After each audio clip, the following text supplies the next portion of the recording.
শিক্ষক নিয়োগ দুর্নীতিকাণ্ডে 2022-এর জুলাইয়ে গ্রেপ্তার হয়েছেন প্রাক্তন শিক্ষামন্ত্রী পার্থ চ্যাটার্জি। পার্থ চ্যাটার্জি গ্রেপ্তার হয়েছেন 3 বছর পেরিয়ে গেছে।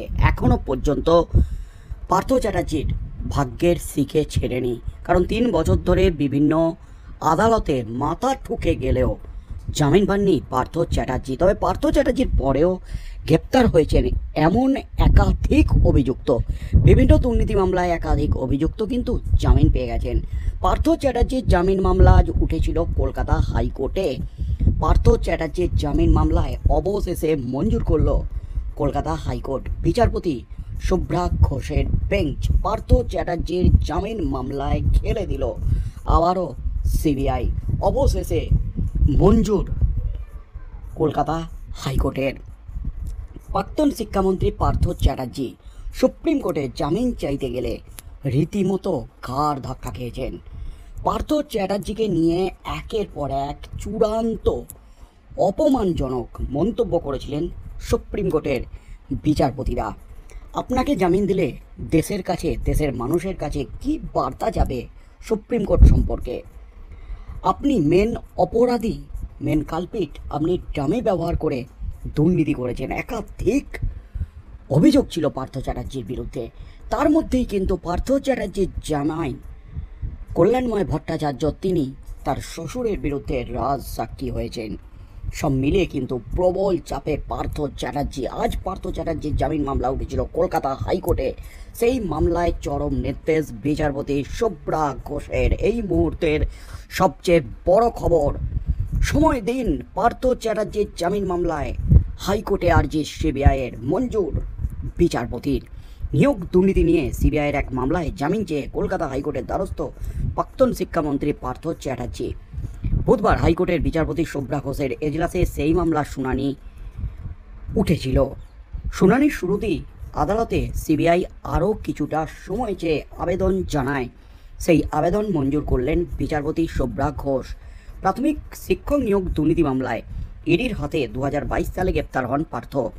পরে গ্রুপ সি, গ্রুপ ডি সহ একাধিক নিয়োগ দুর্নীতি সংক্রান্ত মামলায় নাম জড়ায় প্রাক্তন শিক্ষামন্ত্রীর। পরে ইডির পাশাপাশি এই মামলার তদন্ত শুরু করে আর এক কেন্দ্রীয় তদন্তকারী সংস্থা সিবিআই। তারাও গ্রেপ্তার করে জেলবন্দি পার্থকে। নিয়োগ দুর্নীতির একাধিক মামলায় পার্থর যোগ থাকার অভিযোগ তোলে সিবিআই। তেমনই এক মামলায় জামিনের আর্জি জানিয়ে উচ্চ আদালতে আবেদন করেছিলেন পার্থ।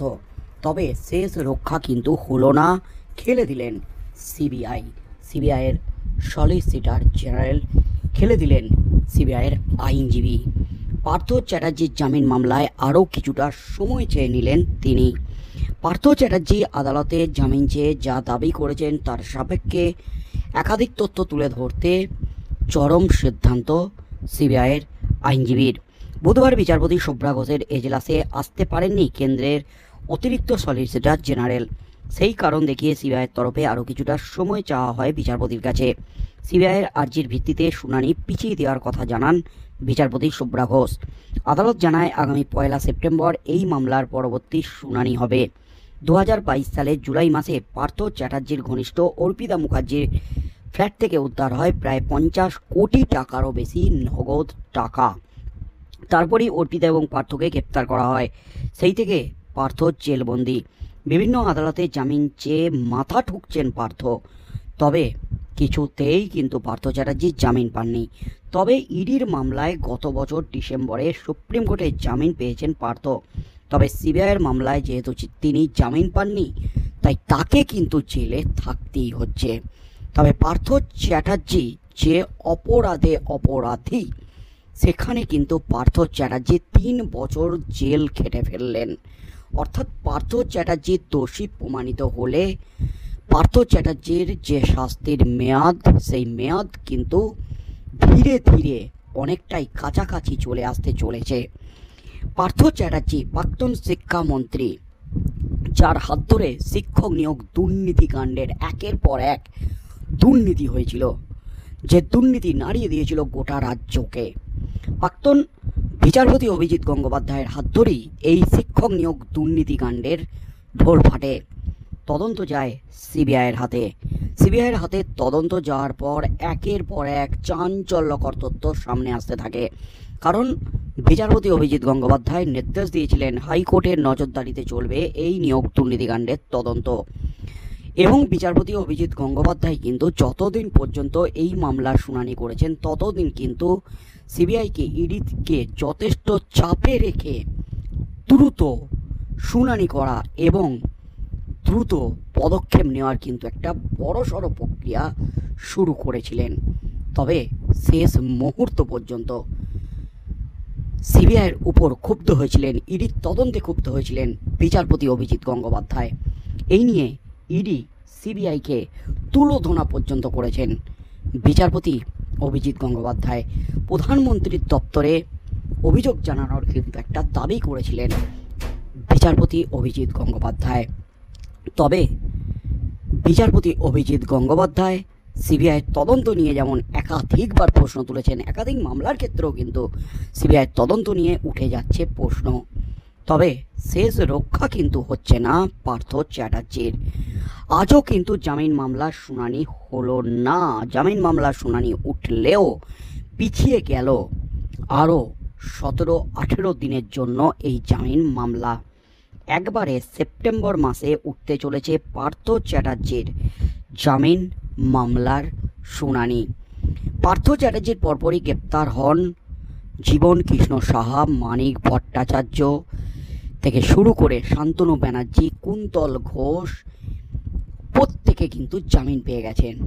শুধুমাত্র প্রাক্তন শিক্ষামন্ত্রী পার্থ চ্যাটার্জি এই মুহূর্তে রয়েছেন জেলে। তাহলে কি নিয়োগ দুর্নীতিকাণ্ডে সিবিআই যে সমস্ত তদন্ত করে তথ্য প্রমাণ উদ্ধার করেছে সেখানে কি মেন অপরাধী একমাত্র এই পার্থ চ্যাটার্জি? পার্থ চ্যাটার্জি কি মেন কিংপিং? পার্থ চ্যাটার্জির পরে আর কোন কোন মাথারা এই নিয়োগ দুর্নীতিকাণ্ডে জড়িত? কোন কোন মাথার কাছে গেছে পার্থ চ্যাটার্জির কাছ থেকে এই নিয়োগ দুর্নীতিকাণ্ডের কোটি কোটি টাকা? সেই সমস্ত মাথারা কি ধরা পড়বেন আদৌ?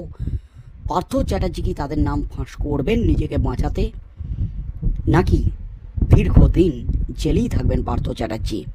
আগামী দিনে কি হতে চলেছে? সিবিআইয়ের আবেদন আজ মঞ্জুর করেছেন বিচারপতি সুব্রা ঘোষ। একদিকে যেমন কলকাতা হাইকোর্টে মামলা চলছে পার্থ চ্যাটার্জি জামিন মামলা, অন্যদিকে সুপ্রিম কোর্টেও কিন্তু চলছে পার্থ চ্যাটার্জির জামিন মামলা। বিভিন্ন এজলাসে চলছে প্রাক্তন শিক্ষামন্ত্রী পার্থ চ্যাটার্জির জামিন মামলার শুনানি। তাই শেষ পর্যন্ত এই মামলায় কি হতে চলেছে, কবে জেল থেকে বেরোতে পারেন শিক্ষক নিয়োগ দুর্নীতিকাণ্ডের main kingpin Partha Chatterjee, heavyweight Partha Chatterjee, কি হতে চলেছে আগামী দিনে, কি নির্দেশ দেয় আদালত, সেদিকে চোখ থাকবে গোটা রাজ্যের।